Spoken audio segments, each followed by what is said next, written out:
சத்யராஜ் அவர்கள் நடிச்ச மணிவன் அவர்கள் இயக்கிய அமைதி படம் எல்லாமே நம்ம பார்த்துருப்போம். அதுல சத்யராஜோட கேரக்டர் அமாவாசையா பின்னி படம் எடுத்திருப்பாரு. ஸ்டார்டிங்ல ஓட்ட பண்ணி எல்லாம் போட்டுக்கிட்டு தெருவுல சூர தேங்காய் உடைச்ச தேங்காயை பொறுக்கி தின்னுக்கிட்டு ஒரு பிச்சைக்கார லெவலுக்கு மனுஷன் இருந்துகிட்டு இருப்பாரு. அந்த அளவுக்கு சூப்பரா ஒரு கேரக்டரைசேஷன் மணிவன் அவர்கள் எழுதியிருப்பாரு. அப்படியே கொஞ்சம் கட் பண்ணா மணிவண்ணனையே மேல ஏறி மிதிச்சிட்டு எம்எல்ஏவாகி நாகராஜ சோழன் எம்எல்ஏ அப்படின்ற மாதிரியான ஒரு பேரை வாங்கும் போது அந்த படம் ஸ்கிரீன் பிளே பார்க்கறதுக்கு சூப்பரா இருக்கும். அப்படியே கட் பண்ணா அதே மாதிரியான ஒரு ஸ்கிரிப்ட் ரியல் லைஃப்ல நடந்தா எந்த மாதிரி இருக்கும் நடந்திருக்கிறது. எஸ், இந்த வீடியோல நீங்க எதிர்பார்த்து வந்தவர் தான் அவரு. நான் சொல்லி தான் தெரியணும் இல்ல, ஸ்டார்டிங்ல வடிவேலு அவர்களுடைய ஆட்டிடியூட் என்ன மாதிரி இருந்தது, கொஞ்சம் கொஞ்சமா ஒரு படிக்கட்டா மேல ஏற ஏற ஏற கூட இருந்தவங்களை எட்டி மிதிச்சிட்டு மரியாதை இல்லாம பேசிட்டு போறதுன்னு எக்கச்சக்கமான சம்பவங்களை அமாவாசையே மிஞ்சிற அளவுக்கு நம்ம மாமன்னன் பண்ணிருக்கிறாப்ல. என்ன மாதிரியான சம்பவங்கள்லாம் நம்ம மாமன்னன் அவர்கள் பண்ணிருக்காருன்றத இந்த வீடியோல டீடைலா கிழிச்சு எடுப்போம். அதுக்கு முன்னாடி வீடியோ கிளிக் பண்ணி உள்ள வந்த எல்லா நல்ல உள்ளங்களுக்கு வணக்கம். This is Dude Ashwin. இந்த சேனலை சப்ஸ்கிரைப் பண்ணாம யாராவது வீடியோ பார்த்தீங்கன்னா ப்ளீஸ் சப்ஸ்கிரைப் பண்ணிக்கோங்க. இன்ட்ரெஸ்டிங்கான கண்டென்ட் அப்பப்போ வரும். வாங்க வீடியோக்குள்ள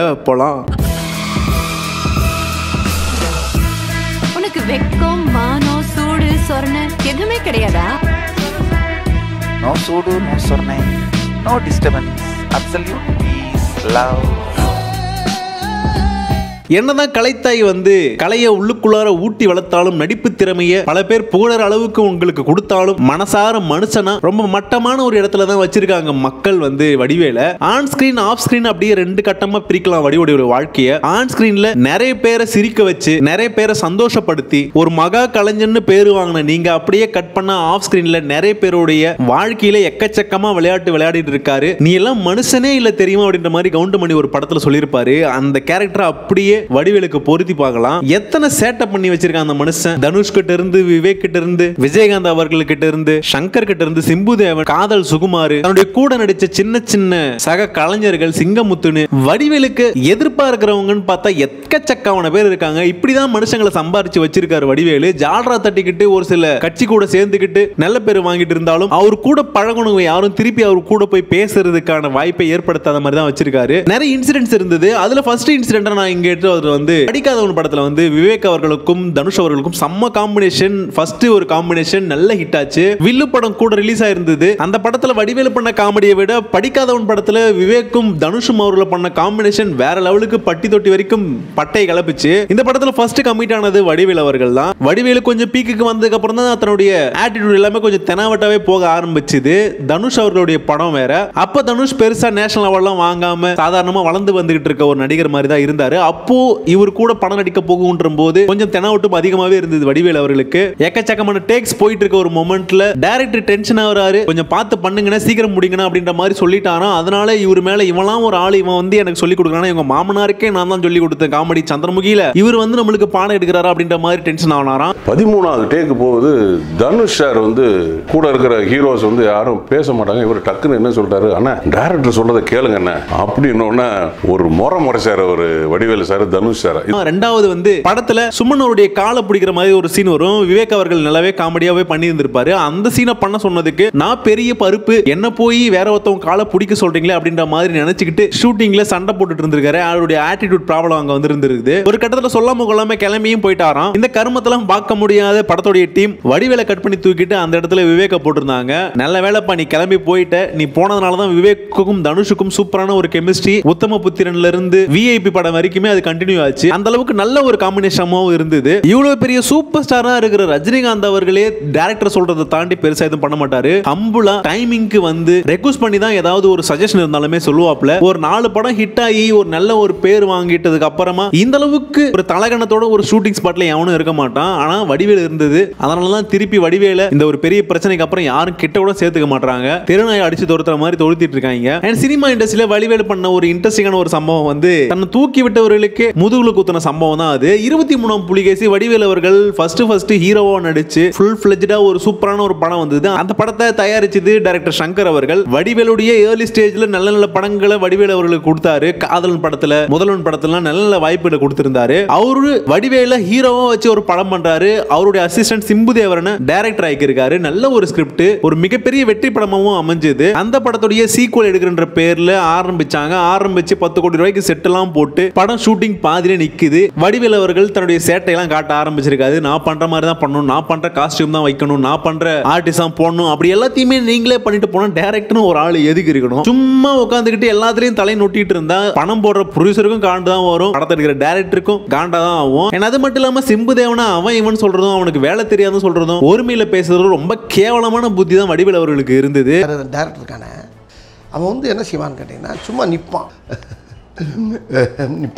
இந்த மாதிரியான புத்தி எல்லாம் பார்க்கும்போது இத்தனை வருஷம் எப்படியா இந்த மனுஷன் கூட எல்லாருமே டிராவல் பண்ணாங்க அப்படின்ற மாதிரியான ஒரு எண்ணம் தான் எனக்கு உள்ள தோணுச்சு. நல்ல திறமை இருக்குது, நல்ல லீடிங்ல இருக்கிறாருன்ற ஒரு காரணத்துக்காக மட்டும்தான் படம் நல்லா போகணுன்ற ஒரு காரணத்துக்காக தான் இந்த ஆளை கூட வச்சுட்டு இருந்திருப்பாங்க. இந்த ஆளை தாண்டி வேற மாதிரியான காம்படிஷன் நல்ல நல்ல காமெடிகள்லாம் வரும்போது அப்படியே தூக்கி ஒரு மூலையில கடாச்சிட்டு போன திரையுலகம் தான் இந்த உலகம். இது தெரியாம தலைவர் சேட்டை மேல சேட்டை பண்ணிக்கிட்டு இருந்திருக்காரு. 23 புலிகேசி படத்துல பண்ண சம்பவத்துக்கு தான் எக்கச்சக்கமான பிரச்சனைகள் வடிவேல் ஃபேஸ் பண்ணாரு. ரெட் கார்டு போற அளவுக்குலாம் போச்சு. அதுக்கப்புறமா லைகா ப்ரொடக்ஷன்லாம் உள்ள வந்து ஏதோ காம்பன்சேட்லாம் பண்ணி இந்த பிரச்சனையை தீர்த்து வச்சிருந்திருக்காங்கன்னு நினைக்கிறேன். என்னைக்குமே ஏறி வந்த ஏணியை மறக்கவே கூடாது. நம்ம இளையராஜா ஒரு சீரிஸ் போட்டிருந்தோம், இளையராஜாவே மிஞ்சிருவாரு போல இந்த வடிவேலு. அந்த அளவுக்கு ஒரு ஆட்டிடியூடு. என்ன ஏதுன்னு பிரஸ் எல்லாமே கேட்டா எல்லாமே பொய் சொல்றாங்களாம். 10 கோடி ரூபாய் செட்டு போட்டதெல்லாம் பொய்யா, இவரு லேட்டா போனதும் சொல்றதெல்லாம் பொய்யா. 100 கோடி ரூபா கூட இழப்புன்னு சொல்லுவாங்க, விட்டுருங்க. உண்மையில இழப்பு இருந்துச்சா? நீங்க அந்த பிரச்சனைக்கு முடிவு எப்படி கொண்டு வந்தீங்க? அந்த பிரச்சனை எப்படி முடிஞ்சிச்சு? அதாவது இந்த படத்துக்கு சுபாஸ்கரன் தான் முதலாளி. இந்த டாபிக்கை கொஸ்டின்லாம் கேட்கும் போதே வடிவேலுடைய ஃபேஸ் ரியாக்ஷன்லாம் அப்படியே எந்த அளவுக்கு ஒருத்தன் போய் முழுக்க சொல்றதுக்கு ட்ரை பண்றானோ அவனுடைய ஃபேஷியல் எக்ஸ்பிரஷன் என்ன மாதிரி இருக்குமோ அப்படியே இருந்தது. அந்த அளவுக்கு கேவலமா நடிச்சுக்கிட்டு இருந்தாரு ஸ்டேஜ்ல உட்காந்துக்கிட்டு வடிவேல் அப்படின்ற மாதிரி தான் இருந்தது. இதுக்கு வடிவேலுடைய கவுண்டரே போகணும் தான் எனக்கு தோணுது இந்த இடத்துல. வெக்கம் கட்டுவீங்களா?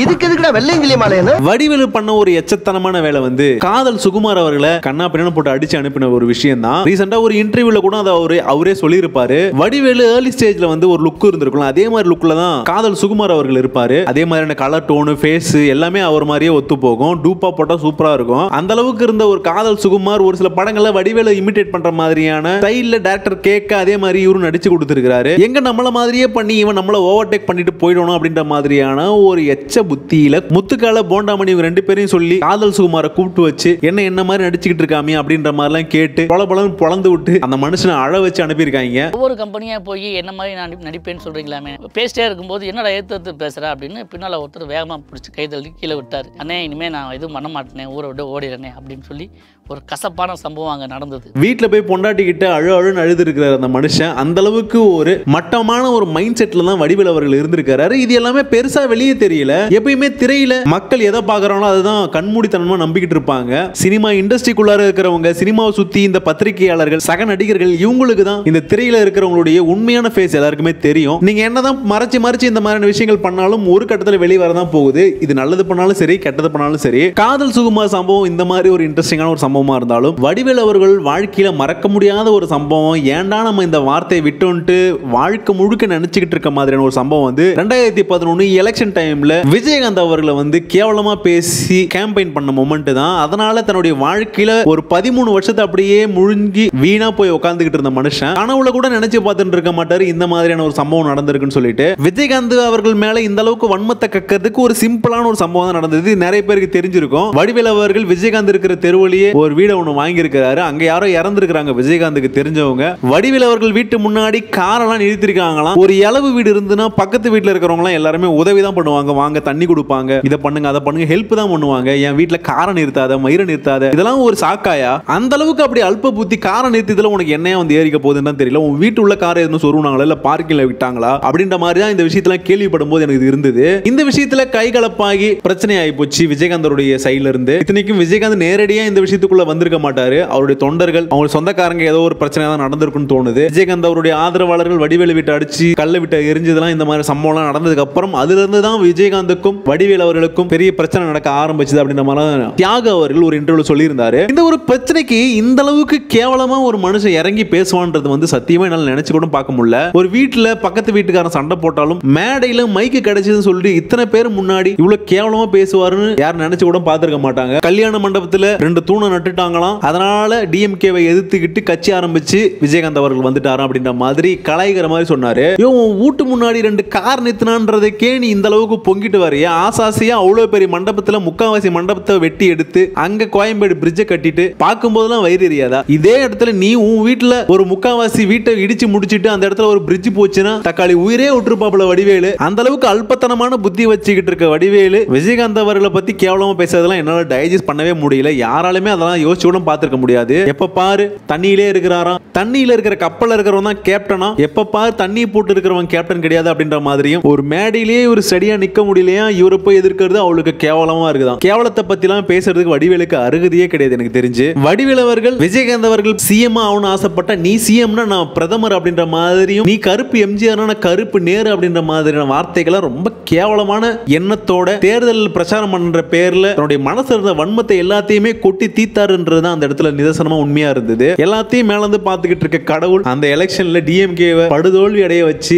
எதிர்க்கட்சியா கூட நிக்க முடியாத அளவுக்கு ஒரு மிகப்பெரிய சம்பவத்தை பண்ணி விட்டு போனாரு. வடிவேலுக்கும் ஒரு மிகப்பெரிய ஆப்ப சீவி அது மேல உட்கார வச்சு அனுப்பி வச்சுட்டு தான் போனாரு. சீரியஸ்லி விஜயகாந்த் பத்தி வடிவேலு அவர்கள் பேசின ஸ்பீச் எல்லாம் பார்க்கும்போது அவ்வளோ கோவம் வரும் எல்லாருக்குமே. கீழே போய் எல்லாருமே களி ஊத்தி வச்சிருந்திருப்பாங்க. அந்த மனுஷனை பேசுறதுக்கு உனக்கு அருகதையே கிடையாது அப்படின்ற மாதிரி எந்த அளவுக்கு விஜயகாந்த் அவர்களை பத்தி கேவலமா பேசினாரோ வடிவேலு, ஆப்போசிட்ல விஜயகாந்த் வடிவேலை பத்தி ரொம்ப கேவலமா ஒரு வார்த்தை கூட பேசினது கிடையாது. இன்கேஸ் இந்த டாபிக்கை பத்தி அவர் வெளியே வந்ததே கிடையாது, சொன்னதும் கிடையாது. பிரேமலதா அவர்கள் ஒரு இன்டர்வியூல சொல்லியிருந்தாங்க வடிவேலு எதுக்கு நடிக்காம இருக்கான், அவனை நடிக்க சொல்ல, அவனா பிறவி கலைஞன், அவளை நல்லா நடிக்கணும் அப்படின்ற மாதிரி நல்ல மனசோட தான் வடிவேலு அவர்களை பார்த்திருக்காரு. அவரெல்லாம் பிறவி கலைஞன்யா, அவருக்கு எல்லா ப்ரொடியூசரும் வாய்ப்பு கொடுக்கணும்னு சொல்லி அவருக்கு அப்பவும் சப்போர்ட்டா தான் பேசுறேன். இதையெல்லாம் வடிவேலு அவர் காதுக்கு போயிருந்ததுன்னா உண்மையான ஒரு நல்ல ஜென்மமா இருந்தா மூஞ்சிலேயே செருப்பால் அடிச்சுக்கிற மாதிரி இருந்திருக்கும். ஆனா இந்த கேடுகட்ட ஜென்மம் உள்ள மைண்டுக்கு என்னைக்குமே இது புரிய போறது கிடையாது. விஜயகாந்த் அவருடைய இறப்புக்கு ஒரு இரங்கல் அஞ்சலி கூட செலுத்த முடியாத ஒரு மானகட்ட புத்தி தான் அந்த வடிவேலு அவர்களுக்கு. இன்னும் எக்கச்சக்கமான விஷயங்கள்லாம் இருக்குது, ஒரே அப்படி எல்லாத்தையும் சொல்லிட முடியாது. இன்னும் போக போக ஃப்ரீ டைம்ல வடிவேலு அவரை வச்சு செய்வோம். சாரி வடிவேலு அண்ணன்,